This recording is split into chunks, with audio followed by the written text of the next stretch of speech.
in any season opener in any sport, you're always going to compare what you're watching to what you watched last year. And you go into any season asking certain questions about the next season, maybe based on things that didn't go right the year before.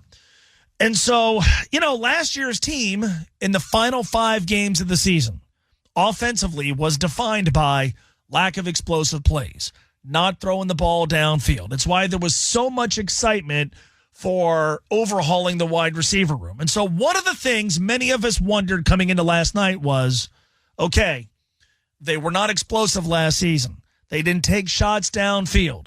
Can another year of experience for Brendan Sorsby, combined with a remade wide receiver room, add up to an offense that is capable of more explosion, more downfield throws, more chunk plays, more explosiveness, more creativity?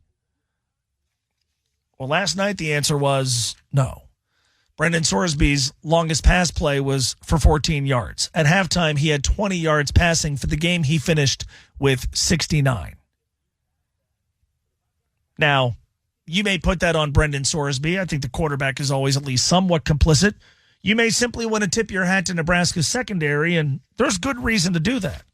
But right now, they've got a group of wide receivers who are not very experienced, don't have a lot of experience being productive at this level of college football, that last night could not get open.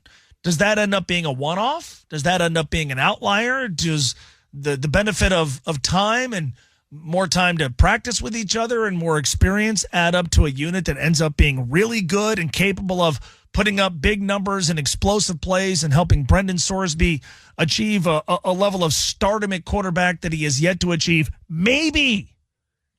But we're not there yet. Where we are is at a place where what we just watched was not that dissimilar from what we watched last year.